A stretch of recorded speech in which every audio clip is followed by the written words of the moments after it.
Salut, c'est Philippe Doucet. J'avais envie de vous raconter mes Coupes du Monde à moi, vécues à titre personnel, de l'intérieur, en toute partialité bien évidemment. C'est parti pour 11 épisodes.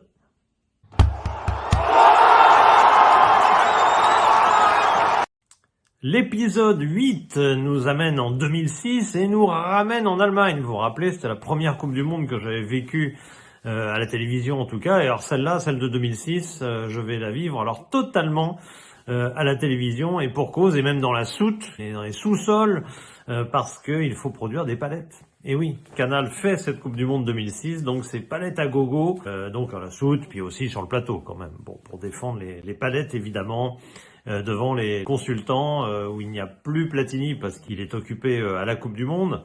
Mais en tout cas, cette palette va régner en quelque sorte sur cette Coupe du Monde 2006 et elle a de la chance parce qu'il y a du jeu, il y a du football dans cette Coupe du Monde. Il y a d'abord l'Allemagne qui est complètement rénovée. Après l'échec de l'Euro 2000, ils ont mis littéralement un plan de développement au point. C'est d'une révolution. On rajeunit l'équipe, on rajeunit les cadres au niveau entraîneur, on forme des jeunes entraîneurs, on rénove le jeu, on veut du jeu. Plus du jeu à l'allemande classique, là on veut du jeu positif et ça marche avec Jürgen Klinsmann à sa tête et un adjoint qui s'appelle Joachim Löw, on va en entendre parler les années suivantes et en tout cas l'Allemagne anime globalement remarquablement ce tournoi, que ce soit dans les tribunes bien sûr mais aussi sur le terrain. Vous y ajoutez l'Argentine, l'Espagne, vous avez des équipes qui jouent au foot et vous avez vraiment un jeu de qualité dans cette Coupe du Monde. Et puis il y a une énigme qui, au premier tour, va jouer un rôle néfaste et un très joli rôle au deuxième tour, c'est l'équipe de France. L'équipe de Raymond Domenech est complètement atone au premier tour, elle se rate complètement avec des matchs nuls vraiment d'une grande pauvreté. Zidane est suspendu au bout de 2 matchs, il quitte même la Coupe du Monde pour se ressourcer et va revenir en pleine bourre après une qualification arrachée. Bon, contre le Togo, qui était un peu la surprise de cette Coupe du Monde et qui résiste à l'équipe de France pendant 1 heure. Ensuite, l'équipe de France parvient à l'emporter, grâce à Vieira notamment, et passe finalement ce premier tour, mais en vraiment sans aucune confiance autour de cette équipe. Eh bien, cette équipe va prouver bien d'autres choses dans le deuxième tour. Les anciens sont les véritables tauliers, les Thuram, Makelele, Zidane, qui sont revenus en cours de route pour assurer une pénible qualification. Je parle même plus du premier tour, je parle de la qualif avant, pour venir déjà à la Coupe du Monde, ça avait été très difficile. Et puis il y a un homme nouveau qui s'appelle Franck Ribéry et qui va apporter un vent de fraîcheur dans cette équipe. Vent de fraîcheur qui va balayer l'Espagne en 8e de finale, première surprise réussie par cette équipe de France. Zidane va survoler le quart de finale contre le Brésil, on a l'impression que c'est le Zidane des grandes années. Ensuite, il y a une demi-finale beaucoup plus difficile contre le Portugal, mais au métier, je dirais, l'équipe de France s'impose finalement. L'équipe de France de Raymond Domenech, incroyable, est en finale de la Coupe du Monde.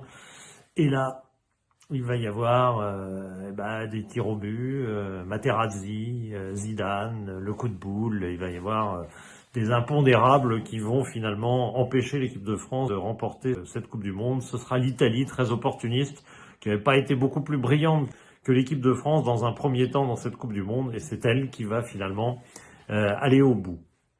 Et puis, cette finale est marquée quand même par un épisode étonnant que je ne vis pas en direct, mais que je vis par procuration avec ce qu'on me raconte, à savoir un Blatter qui quitte, lorsqu'il y a le fameux coup de tête, qui quitte la tribune présidentielle foudrage et qui fonce au vestiaire, au bord du terrain, tout simplement parce qu'il a compris que c'était pour la première fois un épisode, nous avons vécu un épisode d'arbitrage vidéo.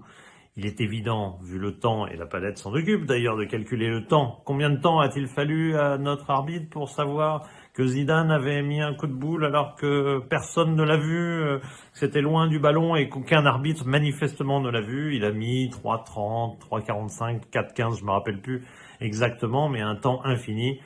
Et pour cause, parce qu'évidemment, c'est par la télévision que l'arbitre a su qu'il y avait eu ce coup de boule. Et donc, Blatter est foudrage, car il est, avec Michel Platini, le tenant d'un arbitrage à l'ancienne et ne veut pas entendre parler de vidéo. Et il sent bien que ce moment de l'histoire du foot marque un tournant qui va être irréversible très bientôt.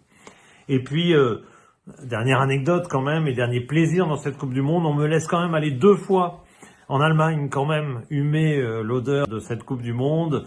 un match du premier tour et le match pour la 3e place entre Allemagne et Portugal. Et les 2 fois, c'est l'occasion de voir Michel Platini. C'est en quelque sorte dont je fais l'interview, bien sûr, mais c'est aussi un adieu à la Palette quelque part, puisque Michel Platini a accompagné la Palette de 99 à 2006. Ce sont les grandes années de la Palette avec Michel Platini, et cette Coupe du Monde marque un peu la fin, car Platini arrête sa collaboration avec Canal pour s'en consacrer à sa carrière politique football, puisqu'il va briguer l'UEFA avec succès.